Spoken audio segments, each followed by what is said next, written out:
Since some of you have asked about the new job, I thought I'd take this opportunity to give you the information that you're seeking. For those of you that don't know, for the last 2 months, 2.5 months, I've been unemployed. I was laid off from my previous job at Efficient Frontier, and due to circumstances well beyond my control, the government decided that I didn't deserve to have unemployment payouts until the middle of January, so the middle of this month. Now, once again, 2 months ago, I was laid off. But luckily, through the kindness of members of the community, I was given the opportunity to have a small amount of income to help me get past this period of time until the unemployment would start.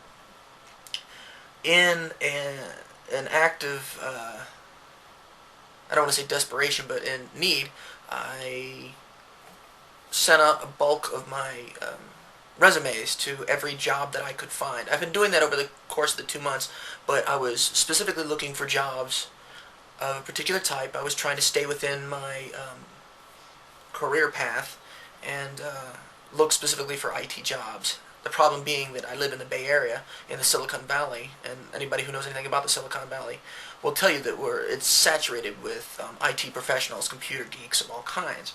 So I was already in a bad environment to begin with, because the Bay Area was already in the middle of a recession, or well into a recession, as the American economy overall was going into a recession. So work prospects were scarce.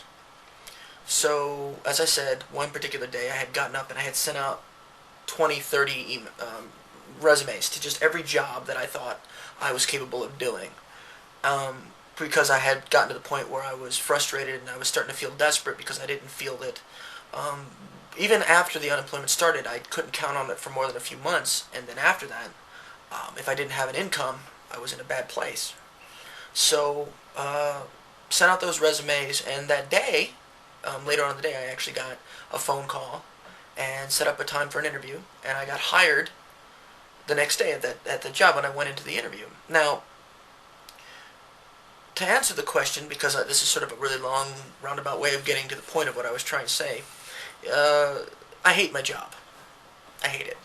The reason why I went through all of that, folks, was to simply explain that what I did by taking that job was I did what I had to do. Not what I wanted to do. I did what any survivor would do. I had an opportunity to make money, or to make a paycheck. I don't want to say make money because that makes it sound like it's profitable, but to make a paycheck. The problem is that this job was going to pay me half of what I was making previously, so the output that I was used to putting out each month for my bills and whatnot had been cut in half. Now, as a survivor, I was willing to make the sacrifice. I figured, okay, I'll cut back on a lot of stuff. That's not a problem. I have the income. I can pay my bills. I'll be able to pay my rent. Things will be a bit tighter than usual, but I'll make do because I'm used to doing that. However, the price in which I've gotten this stability has been, once again, at the cost of my personal well-being. But rather than it being financial, it is mental, spiritual, emotional, however you want to put it. This particular gig is most likely going to end up causing psychosomatic reactions, because it is so banal, it is so mundane, that within the week that I've been there, I've already run the full gamut of what they're going to ask me to do. There is no change for this job unless I somehow work it into becoming an IT person for their company. And that prospect does kind of exist, because the current IT rep started out the same way. He started off in the tech support department and moved his way up, so maybe.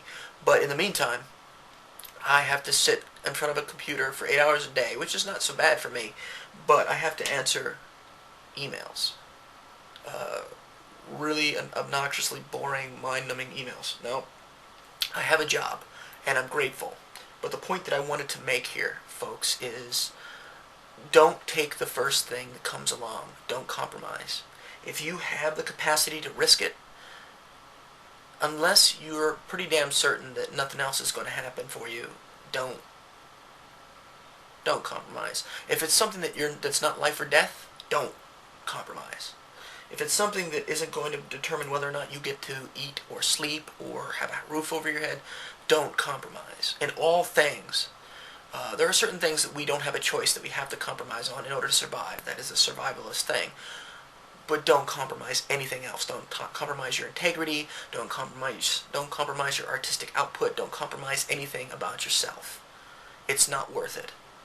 I've always lived by that code. The only problem is I have to now deal with the repercussions of taking this job on, and I accepted that responsibility when I took on the job, and I knew what it meant. I knew what it meant for me, but it's a toll I have a hard time paying.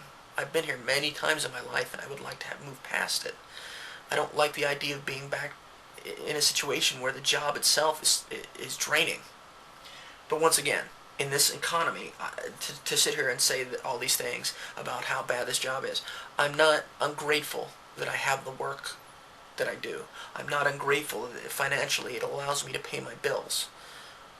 I'm just, I have to deal with the repercussions of this decision, and it's just not something that I'm comfortable with, simply because it's soul draining for me. So yes, please folks, don't compromise in anything else that you do in your life. It's not worth it.